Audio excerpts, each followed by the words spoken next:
قل الروح من امر ربی، یہ آپ سے روح کے بارے میں سوال کرتے ہیں کہ روح کی حقیقت کیا ہے، مطلب یہ کہاں سے بنی ہے، اس کی ترکیب کس طرح ہوئی ہے، روح کی سول اور جان جو ہے. اس لیے فرمایا کہ قل الروح من امر ربی، آپ کہہ دیجئے کہ روح تو میرے رب کا حکم ہے. وما اوتیتم من العلم الا قلیلا، بس اتنا ہی کافی ہے تمہیں بتانے کے واسطے، اور تھوڑا ہی سے علم تم لے سکتے ہو، اس سے زیادہ بات تمہارے پلے پڑے گی نہیں.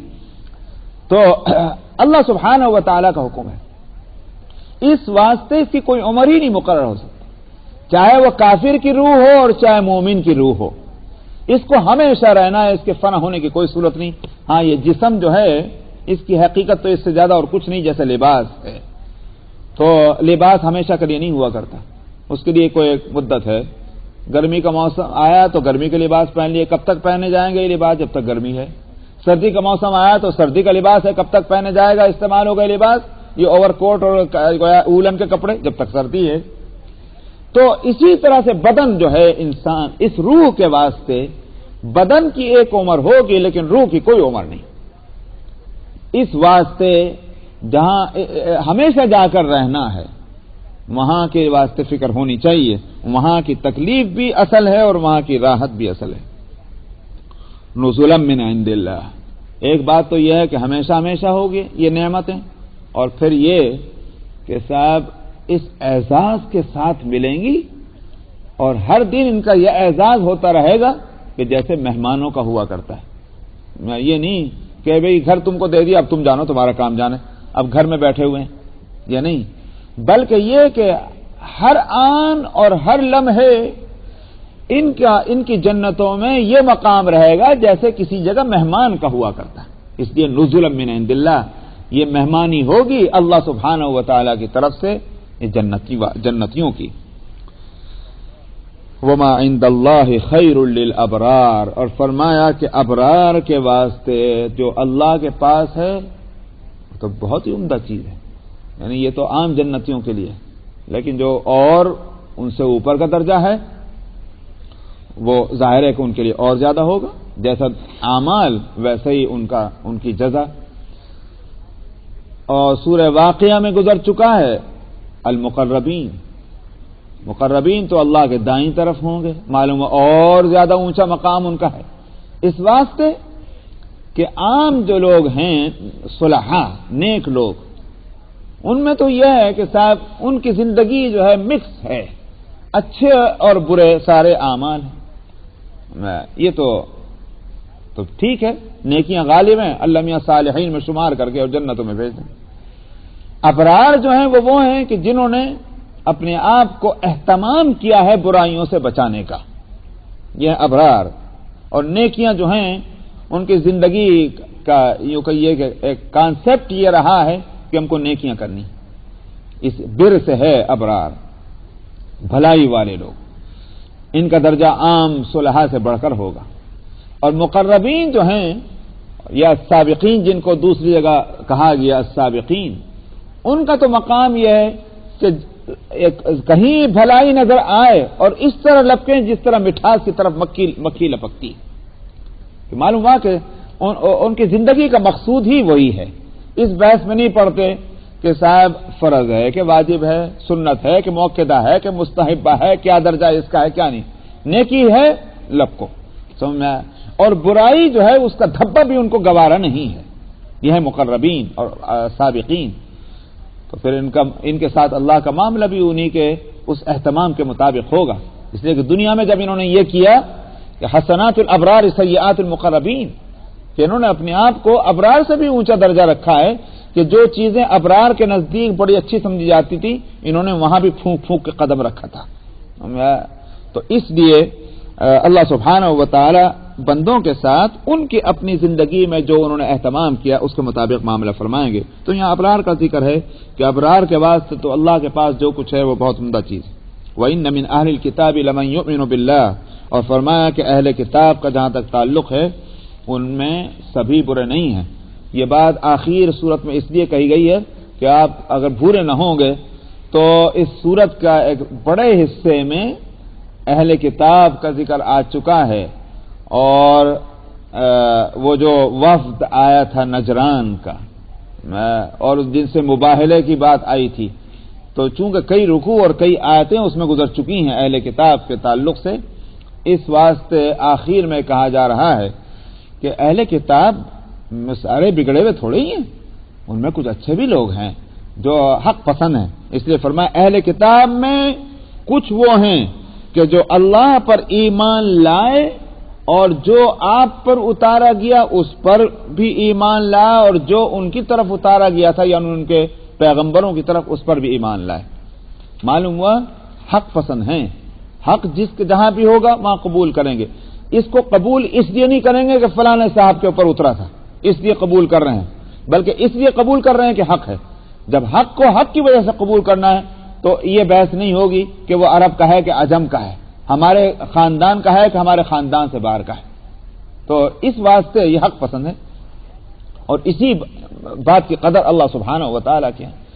اسی لیے حضرت علی رضی اللہ عنہ کا قول بھی منقول ہے، انظر الی ما قال ولا تنظر الی من قال، تم یوں دیکھو کیا کہا جا رہا ہے، یہ مت دیکھو کہ کہنے والا کون ہے۔ شیخ سعدی علیہ الرحمہ نے کیا ہے جی وہ تو کہ دیوار پر بھی لکھی ہوئی اگر نصیحت ہو تو یوں مت سوچ کر نظر انداز کرو کہ یہ تو دیوار ہے، اس کو کیا عقل ہے۔ اگر کلمہ نصیحت اور حکمت وہاں لکھا ہوا ہے تو وہ ہے ہی، اس کو قبول کرنے کیا جانا چاہیے۔ تو اس لیے یہ جب حق پسند ہیں تو جہاں بھی حق ملا انہوں نے لے لیا، عیسیٰ علیہ السلام سے ملا وہ لے لیا، موسیٰ علیہ السلام سے ملا وہ لیا، اور جب حضرت محمد صلی اللہ علیہ وسلم سے ملا تو وہ لے رہے ہیں۔ تو ایسے لوگ حق پسند ہیں، خاشعین للہ۔ اور ان میں یہ حق پسندی کیوں آئی؟ اس واسطے کہ یہ اللہ سے ڈرنے والے ہیں، خشوع کرنے والے ہیں، اکڑ فو ان کے مزاج میں نہیں ہے۔ اکڑ فو کرنے والے جو ہوتے ہیں وہ تو یہ دیکھتے ہیں، سمجھ لیا کہ ہاں یہ بات صحیح کہہ رہے ہیں، مگر چونکہ یہ کہہ رہے ہیں اس بات سے نہیں مانیں گے، سمجھ آیا؟ تو اب ان کے دل میں اکڑ فو ہے، لیکن جن کے دل میں خشوع اور خضوع ہوتا ہے وہ یہ نہیں دیکھتے، بلکہ وہ حق جہاں ملے گا، سچی بات جہاں ملے گی وہ لیں گے۔ لا یشترون بآیات اللہ ثمنا قلیلا۔ دوسری بات یہ کہ انہوں نے دین کو دنیا کی ترازو سے نہیں تولا ہے کہ جہاں دنیا کا فائدہ جتنا ہوگا اتنا ہی دین ہم لیتے چلیں گے، اور جہاں دیکھا دنیا کا نقصان ہے وہیں دین کو سلام علیک دور سے ہی، یہ معاملہ ان کا نہیں تھا۔ تو انہوں نے اللہ کی آیتوں کو تھوڑی سی قیمت کے بدلے نہیں بیچا۔ تو آج ہماری حالت تو بھائی یہی ہے، اللہ معاف فرمائے، ہم تو اس حد تک دیندار ہیں جس حد تک ہماری دنیا کا نقصان نہ ہو، اور جہاں ذرا دنیا کا نقصان نظر آیا وہیں سے ہم ہٹ گئے۔ تو یہ صورت حال ہے۔ اس لیے ایسے لوگ جو ہیں ان کو یہی کہا جائے گا کہ بھائی دنیا کے ترازو میں تول رہے ہیں دین کو، یہ قیمت تھوڑی لے کر کے بیچنے والی بات ہے۔ اولئک لہم اجرہم عند ربہم، فرمایا ان کے واسطے ان کا اجر ان کے رب کے پاس ہے۔ ان کا اجر یہ یوں کہیے کہ حوصلہ بڑھانے کے واسطے اور ہمت بنانے کے لیے ہے، ورنہ اصل تو اجر اللہ سبحانہ و تعالیٰ اپنے فضل سے دے رہے ہیں، لیکن فرمایا کہ ان کی محنتوں کی اجرت ان کے رب کے پاس ہے ان کے لیے۔ ان اللہ سریع الحساب، دیر تھوڑی لگے گی۔ یہ تو مطلب کیا ہے کہ یہ حساب کا وقت آنا مت سمجھو کہ کب آئے گی قیامت اور کب ہے وہ میدان عدالت قائم ہوگا، کتنے ہزار سال لگیں گے، نہیں، ہمارے اپنے پلان کے لحاظ سے جو ہم نے جس طرح دنیا بنائی ہے ہم جانتے ہیں کہ وہ زیادہ وقت نہیں ہے، تمہارے لحاظ سے ہزاروں سال ہو، لیکن ظاہر ہے کہ ٹائم جو ہے یہ اصل میں یہ ایک ایسی چیز ہے کہ مختلف اعتباری جس کو کہتے ہیں کہ کسی اعتبار سے ایک ہی ٹائم کو آپ طویل کہتے ہیں اور کسی دوسرے اعتبار سے وہی ٹائم جو ہے مختصر ہے۔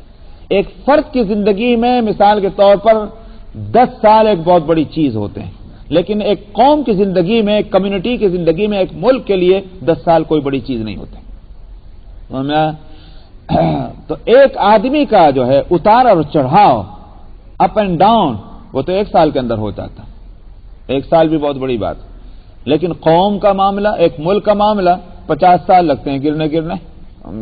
تو اس واسطے پوری دنیا کے لحاظ سے دیکھا جائے تو قیامت کوئی دور نہیں ہے، نزدیک یہ ہے۔